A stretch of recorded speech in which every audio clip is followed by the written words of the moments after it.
दोस्तों winter vacation शुरू हो चुके हैं। आप सभी का कहीं ना कहीं ट्रैवल पे जाने का प्रोग्राम बन रहा होगा। थोड़े दिन बाद समर वैकेशंस भी आएंगे तो हो सकता है उसमें आप ओवरसीज़ भी जाना चाहेंगे। तो जब भी हम कोई ट्रैवल प्लान करते हैं तो हमारा एक सबसे बड़ा क्वेश्चन रहता है दिमाग में कि हम कैमरा कौन सा ले जाएं साथ में। क्या हम अपना कन्वेंशनल कैमरा जो हमारा DSLR है, मिररलेस है, हम उसको लेके जाएं या हम अपने मोबाइल फ़ोन से ही पूरी फ़ोटोग्राफ़ी करें। तो दोस्तों ये डिलेमा मेरे ख्याल से लगभग हर उस फोटोग्राफ़र के साथ होती होगी जिसके पास आज की तारीख में अच्छे मोबाइल कैमरे के साथ साथ में अच्छे मिररलेस कैमरे या अच्छा DSLR या तरह तरह के लेंसेस हैं, उसके पास पूरा सेट बना रखा, पूरा किट बना रखा है, लाखों रुपए खर्च कर रखे हैं।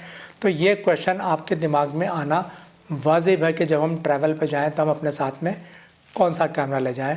तो आज इस वीडियो में हम टोटल आपको इसी बारे में डिटेल में बात करेंगे कि हर चीज़ के प्लस और नेगेटिव पॉइंट्स हैं कि किस परिस्थितियों में आपको मोबाइल यूज़ करना चाहिए और किस परिस्थितियों में आपको अपना कैमरा सेट यूज़ करना चाहिए। तो नमस्कार दोस्तों, मैं हूं सुरेश गुप्ता। आप सभी का स्वागत है मेरे इस चैनल पर। दोस्तों ये एक बहुत ही वाइटल क्वेश्चन है। तो सबसे पहले मैं आपको अपना एक्सपीरियंस बताता हूं कि मेरी एज आज करीब 67 ईयर्स की है और मैं पिछले करीब 50-55 साल से फ़ोटोग्राफी करता आ रहा हूँ। तो जैसे धीरे धीरे मेरे पास सामान बढ़ते गए, गैजेट्स बढ़ते गए। शुरुआत हमने ब्लैक एंड वाइट फ़ोटोग्राफी से की थी, लेकिन बाद में जब DSLR आया तो DSLR के साथ साथ में और तरह तरह के लेंसेज भी आए। फिर जब लेंसेज आए तो हमने ट्राइपॉड भी ले लिया और मतलब एक अच्छा सा किट हमारे पास तैयार हो गया। लेकिन जब भी हम कहीं जाना चाहते थे तो जब तक मैं बैचलर था तब तक तो मुझे कोई दिक्कत नहीं थी, लेकिन जैसे जैसे मेरी फैमिली बढ़ना शुरू हुई तो मेरी रिस्पॉन्सिबिलिटीज़ भी बढ़ना शुरू हुई। तो साथ में जब हम कहीं भी जाते हैं तो हमें अपने साथ कितना बड़ा सामान ले जाना है, ये एक बहुत बड़ा रिस्ट्रिक्शन रहता है। तो उसके हिसाब से ही हमें प्लान करना चाहिए। तो अभी कुछ दिन पहले की बात है, 2018 में मैं भूटान ट्रिप में गया था।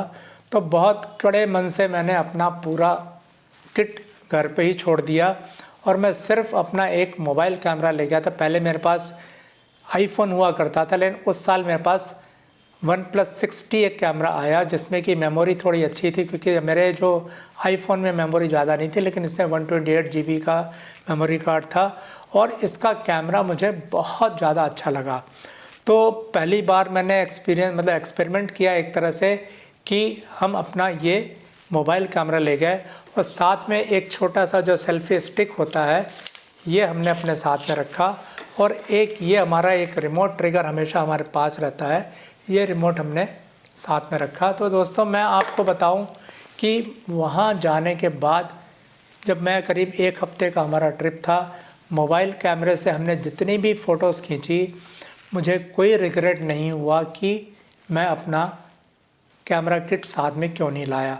तो ये आजकल के जो जितने भी मोबाइल कैमरे हैं वो इतने एफिशिएंट हो गए हैं, सब में AI भी है, लेंसेज बहुत अच्छे हैं, बहुत शार्प पिक्चर्स देते हैं, उसमें आपको पिक्चर कंट्रोल करने की फैसिलिटीज़ भी दी हुई हैं। तो अगर आप चाहें तो अपना मोबाइल कैमरा लेके भी ट्रैवल पे जा सकते हैं, लेकिन दोनों के प्लस पॉइंट हैं और नेगेटिव पॉइंट्स हैं, वो मैं अभी आपके सामने डिस्कस करूँगा कि आपको मोबाइल कब ले जाना है और आपको कैमरा किट कब ले जाना है।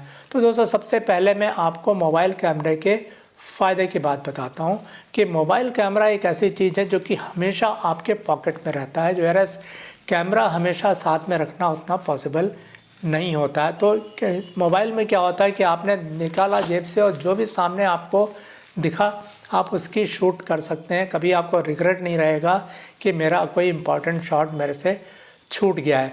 प्लस आजकल के मोबाइल के रेजोल्यूशंस भी बहुत अच्छे हैं, लेकिन ये इस पर डिपेंड करता है कि आप जो फ़ोटोग्राफी करने जा रहे हैं उसका आप यूज़ क्या करेंगे।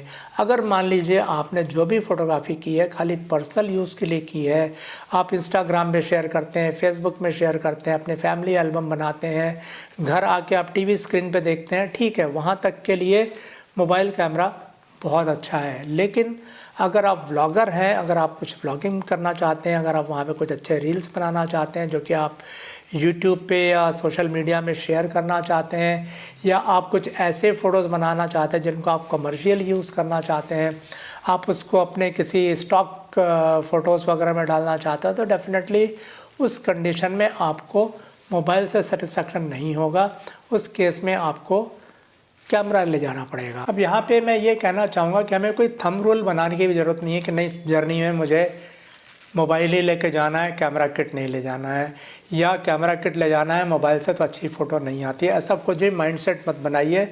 सबसे पहले हमें ये देखना चाहिए कि हमारी जर्नी किस टाइप की होने वाली है, कि हमारे साथ में छोटे बच्चे कितने हैं। अगर मान लीजिए छोटे बच्चे होंगे आपके साथ में तो आपकी रिस्पॉन्सिबिलिटीज़ बढ़ जाती है। अगर मान लीजिए आपके पास 2 से लेकर 5 साल तक के बच्चे हैं तो डेफिनेटली उनका एक पर्सनल बैग जो होता है वो हमेशा अपने को साथ में कैरी करना पड़ता है।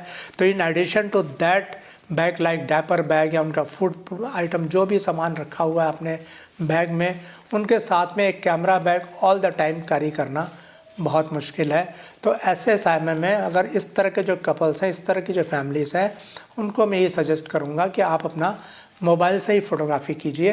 लेकिन अगर मान लीजिए आप किसी ऐसी जगह पे जा रहे हैं जहाँ पे आपको एक यादगार बनने वाली है, कि जैसे मान लीजिए कि आप किसी बर्ड सेंचुरी में जा रहे हैं या आप किसी नेशनल पार्क में जा रहे हैं, ऐसी जगहों पे तो मोबाइल कैमरे से आपको कुछ भी देखने को नहीं मिलेगा। तो मान लीजिए अगर आप इस तरह के किसी जगह पे जा रहे हैं तो आपको इस तरह से प्लान करना पड़ेगा कि आप अपने कैमरा किट के लिए भी थोड़ी सी जगह बना के रखें, सो दैट जब तक आपके पास लॉन्ग लेंस नहीं होगा, से 200 से 500 1000 मिलीमीटर तक का लेंस नहीं होगा, तब तक शेर, चीता या जो भी एनिमल सफारी में दिख रहे हैं या अच्छी अच्छी बर्ड्स दिख रही हैं आपको, उनकी फ़ोटोग्राफी में आपको मज़ा नहीं आएगा। तो ऐसी जगह में आपको कैमरा ले जाना बहुत ज़रूरी है। अब बात करते हैं कि आपका ट्रैवल मोड क्या होने वाला है। अब मान लीजिए अगर आप अपनी पर्सनल कार से जा रहे हैं, जैसे मैं अभी कुछ दिन पहले पन्ना सफारी गया था, वहाँ पे मैं अपनी पर्सनल कार से गया था, तो मेरे पास जितने तमाम लेंसेस हैं, ट्राईपॉड है और मतलब सब कुछ ले गया था अपने साथ। मुझे कोई फ़िक्र ही नहीं थी, सब कुछ सामान मैंने डिक्की में भर दिया और निकल गए। जब जो ज़रूरत पड़ी निकाला बाहर, शूट किया, वापस आया, डिक्की में डाल दिया।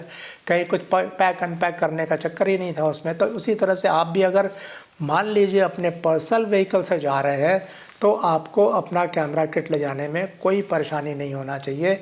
जहाँ ज़रूरत हो आप उसको यूज़ करिए, जहाँ ज़रूरत नहीं हो आप कार में पैक कर दीजिए या होटल रूम में छोड़ दीजिए।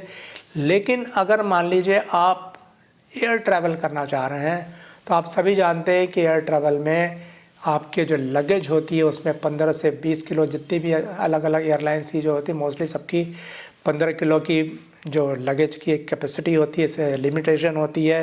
प्लस आपका जो हैंड बैगेज होता है वो हार्डली 7 किलो तक अलाउड रहता है।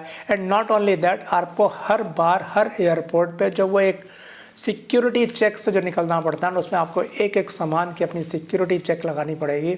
उसमें भी आपको बहुत परेशानी का सामना करना पड़ता है। उसमें कई बार इरिटेशन भी हो जाता है, कई बार मिस हैंडलिंग के चांसेस भी रहते हैं कि सिक्योरिटी चेक में कहीं हमारा कोई सामान इधर से उधर गिर ना जाए। तो ऐसे समय में सोच समझ के अपने को प्लान करना चाहिए कि जहाँ हमारा एयर ट्रैवल होने वाला है वहाँ हम कोशिश करें कि इस तरह के किट को अवॉइड करें। उसी तरीके से ट्रेन में भी अगर आप जाते हैं तो ट्रेन में ऑल्दो ठीक है, सामान की कोई लिमिटेशन नहीं है, लेकिन फिर भी बाद में तो कैरी आपको ही करना पड़ेगा। और आप जहाँ जहाँ भी जाएंगे आप अपने शोल्डर पे लेके जाना पड़ेगा। तो अगर आप अफोर्ड कर सकते हैं शोल्डर पे ले जाना तो ठीक है, अदरवाइज़ जैसा मैंने बताया, अगर आपकी फ़ोटोग्राफी उस तरह की इम्पोर्टेंस नहीं रखती है जहाँ आपको बड़े प्रिंट बनवाने हों या कोई कमर्शियल यूज़ करना हो, तो मेरे हिसाब से आज की तारीख में अगर आपको रियल सेंस में अपनी जर्नी एंजॉय करनी है without any hesitation, without any concern, तो mobile camera is sufficient for all type of photography. अब एक बात और मैं बताना चाहूँगा कि अपना जो मिररलेस कैमरा है या DSLR कैमरा है उसकी एक लिमिटेशन ये भी है, जो कि मैंने अपने एक पिछले वीडियो में भी शेयर किया था, कि बहुत सारी ऐसी जगह हैं जहां आपको मालूम ही नहीं होता है पहले से कि वहां पे फ़ोटोग्राफी अलाउड है या नहीं है। आजकल टूरिस्ट प्लेसेस से बहुत सारी जगह ऐसी हो गई हैं जहाँ पे बड़ा कैमरा आपको नहीं ले जाने देते, तो वहाँ मोबाइल फ़ोटोग्राफी तो अलाउड है लेकिन आपके डिजिटल कैमरे या मिररलेस कैमरे नहीं ले जाने देते हैं। तो ये या तो आपको पहले से मालूम होना चाहिए कि वहाँ पे क्या अलाउड है और क्या नहीं अलाउड है।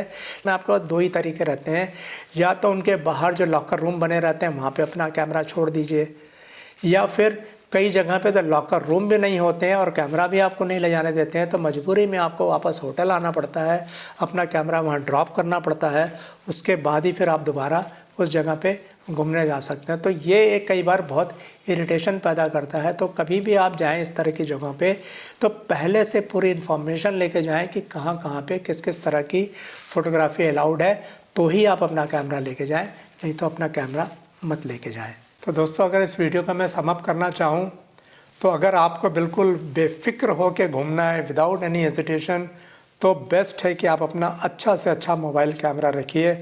बहुत अच्छी फ़ोटो आती है, जैसा मैंने बताया कि एक सेल्फी स्टिक आपने साथ में रखी है, एक रिमोट आपने साथ में रखा हुआ है। आप किसी भी तरह का अपनी फैमिली के साथ में, अपनी वाइफ के साथ में, अपने बच्चों के साथ में पूरा एक फैमिली फ़ोटोज़ ले सकते हैं। क्योंकि किसी सबसे बड़ी खासियत क्या होती है, छोटा सा सेल्फी स्टिक है, कहीं भी टिक जाता है कोने में जाके, और यहाँ पे आप अपने रिमोट से अपना ट्रिगर दबा सकते हैं और आपकी पूरी फैमिली फ़ोटोग्राफ जो है उसमें आती रहेंगी। वेयरएज़ आपका जो बड़ा कैमरा है उसको बिना ट्राईपॉड के आप किसी जगह पे नहीं रख सकते, क्योंकि कई बार हम किसी अनस्टेबल जगह पे रख देते हैं तो उसको गिरने का डर भी रहता है। प्लस सेल्फ टाइमर से फ़ोटो खींचने में वो मज़ा नहीं आता जो कि रिमोट से खींचने में आता है।